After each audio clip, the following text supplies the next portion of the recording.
2 अक्टूबर से शुरू होने वाली India versus West Indies series के लिए इंडियन स्क्वाड का अनाउंसमेंट बहुत जल्दी होगा और इस बार स्क्वाड में आप कुछ नए चेहरे भी देख सकते हैं और शायद नया कप्तान भी आपको देखने को मिल जाए, क्योंकि इंडिया का ये सीजन बहुत लंबा रहा है।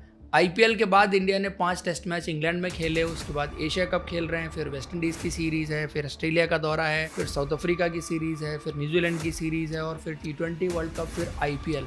बिल्कुल जगह नहीं है, जैम पैक शेड्यूल है इस बार टिल द आईपीएल। आप देखें तो इस वजह से जो इंडिया के इंपॉर्टेंट प्लेयर्स हैं उनको इस सीरीज में रेस्ट दिया जाएगा, जिसमें सबसे पहला नाम है जसप्रीत बुमराह का। जसप्रीत बुमराह का वर्कलोड मैनेजमेंट के लिए उनको रेस्ट दिया जाएगा। इंग्लैंड में जिस तरह से सीन हुआ था तो उसकी वजह से उन्होंने T20 क्रिकेट तो खेल ली, लेकिन लंबी क्रिकेट अभी वो नहीं खेलेंगे। फिर साउथ अफ्रीका वाली सीरीज भी आ रही है जहां पर टेस्ट क्रिकेट उनको खेलनी है, तो इस वजह से जसप्रीत बुमराह को पहले तो आराम दिया जाएगा। साथ में शुभमन गिल, जिनको हर फॉर्मेट की कप्तानी भी धीरे धीरे करके दी जा रही है, तो उनके लिए भी टाइट शेड्यूल की वजह से उनको भी इस सीरीज में रेस्ट दिया जा सकता है। लेकिन उनको रेस्ट दिया जाना मुश्किल इसलिए हो जाएगा क्योंकि अगर उनको रेस्ट दिया गया तो फिर ऋषभ पंत जो अभी इंजरी से रिकवर कर रहे हैं और ज़्यादा चांसेस ये हैं कि वेस्ट इंडीज सीरीज शुरू होने तक शायद वो रिकवर ना कर पाएं, तो इन दोनों की एब्सेंस में कप्तानी कौन करेगा? तो शुभमन गिल को रेस्ट मिलना मुश्किल है, लेकिन अगर सेलेक्टर्स सोचें कि फॉर वेस्ट इंडीज सीरीज आप इन दोनों प्लेयर्स को ना खिलाएं और किसी नए प्लेयर को कप्तान बना दें,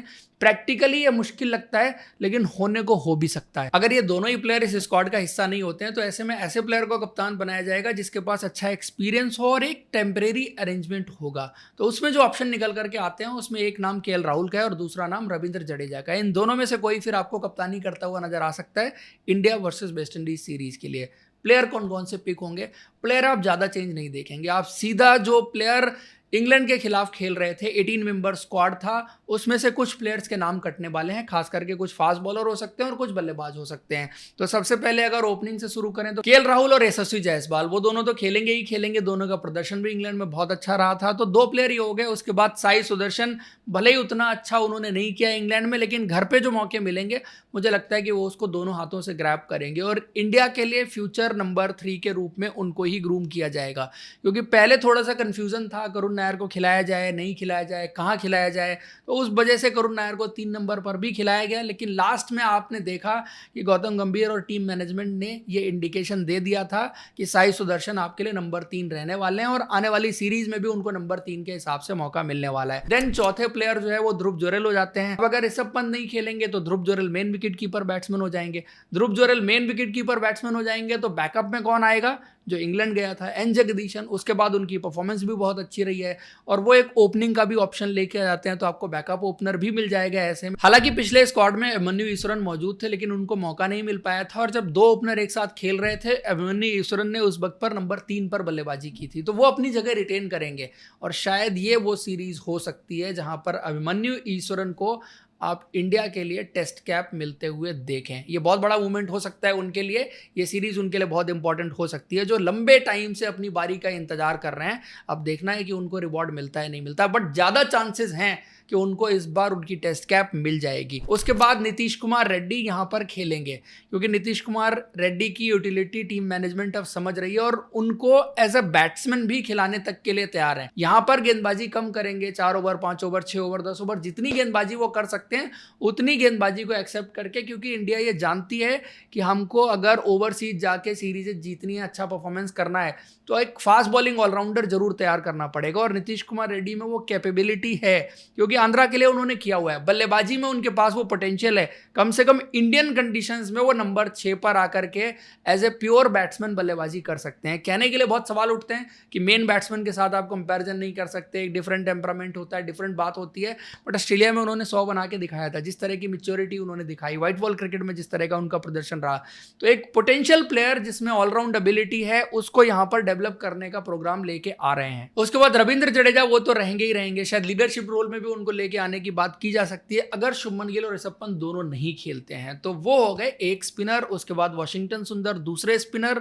वाशिंगटन सुंदर ने अपना कद बहुत बड़ा कर लिया इंडियन क्रिकेट में एज ए स्पिनर। अगर बात करें जिस तरह से उन्होंने ऑस्ट्रेलिया में परफॉर्मेंस दी गेंद और बल्ले दोनों के साथ, तो एज ए जेन्युइन ऑलराउंडर, क्योंकि ओवरसीज जडेजा ने गेंदबाजी उतनी बेहतर नहीं की, उतने विकेट नहीं निकाले, लेकिन वाशिंगटन सुंदर ने गेंदबाजी भी बेहतर की और बल्लेबाजी भी बेहतर की, तो एज ए ऑलराउंडर वो इंडियन टीम में आते हैं। 2 स्पिनर हो गए, फिर कुलदीप यादव तीसरे स्पिनर। इन कंडीशंस में आप 3 स्पिनर कम से कम खिलाएंगे ही खिलाएंगे।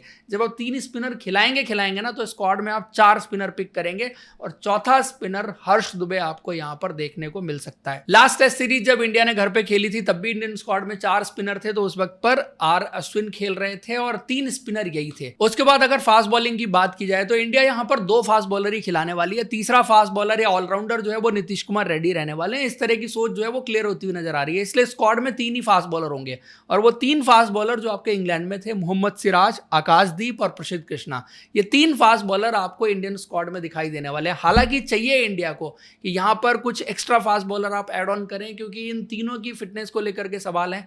सिराज का फिटनेस टेस्ट बाद में हुआ, इसलिए वो दूसरा match India A versus Australia A वाला खेलेंगे। आकाशदीप अभी भी रिकवर कर रहे हैं, उनकी रिकवरी कब तक कंप्लीट होगी इसको लेकर के अभी कुछ ऑफिशियल नहीं आया, बट ज्यादा चांसेस यही है कि यही 3 फास्ट बॉलर आपको देखने को मिलेंगे, क्योंकि अभी वक्त भी है सीरीज में और स्क्वाड अनाउंस हो जाएगा। भले ही पहले तो सब्जेक्ट टू फिटनेस के क्लॉज के साथ इनका अनाउंसमेंट हो सकता है, या बाद में फिर आप चेंजेस भी दे सकते हैं, जिसमें युद्धवीर सिंह मान लीजिए India A versus Australia A के ओडीआई सेटअप में है, वो यहां पर भी आ सकते हैं, तो चेंजेस भी हो सकते हैं। बट जो अभी चांसेस लग रहे हैं आज की डेट में जब मैं वीडियो रिकॉर्ड कर रहा हूं, यही 3 फास्ट बॉलर इस सीरीज में आपको दिखाई देने वाले हैं। दूसरे विकेट कीपर बैट्समैन के रूप में आपको यहां पर एन जगदीशन दिखेंगे, जिसकी बात हमने ऑलरेडी कर ली। अब बच गया सबसे इंपॉर्टेंट और फाइनल स्पॉट, एक और बैट्समैन का स्पॉट। यहां पर लड़ाई बड़ी तगड़ी है। करुण नायर, श्रेयस अय्यर एंड सरफराज खान, इन तीनों में से कौन आएगा? ये बहुत इंटरेस्टिंग रहेगा। जो बैकएंड स्पेस क्रिएट होगा बिकॉज ऑफ लीडरशिप, अगर आप देखें, अगर शुभमन गिल और ऋषभ पंत दोनों नहीं खेलते तो क्या श्रेयस अय्यर को लेके आया जाएगा? सरफराज खान ने जिस तरह से अपनी फिटनेस पर काम किया है, साथ में बल्लेबाजी से परफॉर्म करके दिखाया है, जो भी उनको मौके जहां पर भी मिले हैं तो उनको कंसीडर किया जाएगा, या फिर करुण नायर को कंटिन्यू किया जाएगा? क्योंकि इंग्लैंड में वो थे, उनको मौके मिले, उन्होंने परफॉर्म नहीं किया, तो उनको लंबी रस्सी दी जाए, उनको टीम में बना के रखा जाए, क्योंकि अब अगर उनको बाहर किया गया तो इसका मतलब ये होगा कि उनका करियर अब पूरी तरह से खत्म है। तो ऐसे में सिलेक्शन बहुत मुश्किल रहेगा और तीनों एक साथ वैसे भी नहीं आ पाएंगे। इन 3 में से कम एक प्लेयर जरूर आएगा और जिसमें ज्यादा चांसेस जो है वो करुण नायर के लग रहे हैं। तो ये बन रहा है इंडिया का प्रोबेबल स्क्वाड, जहां पर आपको 15 मेंबर स्क्वाड ये है। हो सकता है कि ये 16 मेंबर स्क्वाड भी हो जाए, तो एक आध एडिशन और हो सकता है। आप लोग को क्या लगता है, कैसा है स्क्वाड? कमेंट करके बताइए। स्पेशली फास्ट बॉलिंग को लेकर के जो अप्रोच दिख रही है, उसमें क्या एक एडिशनल फास्ट बॉलर होना चाहिए? अप्रोच वही है कि जब खिलाना नहीं है तो एडिशनल पिक करने का क्या फ़ायदा? आप एशिया कप में भी देख रहे हैं कि आपने फास्ट बॉलर पिक किए, बट खेल तो एक ही रहा है। इसलिए यहाँ पर भी खेलेंगे तो 2 ही, एक बैकअप में रहेगा, जरूरत पड़ने पर आप कभी भी किसी फास्ट बॉलर को बुला सकते हैं। तो ये था स्क्वाड एंड वीडियो। आपको पसंद आया तो लाइक और चैनल को सब्सक्राइब जरूर करें। Thank you, see you in next video.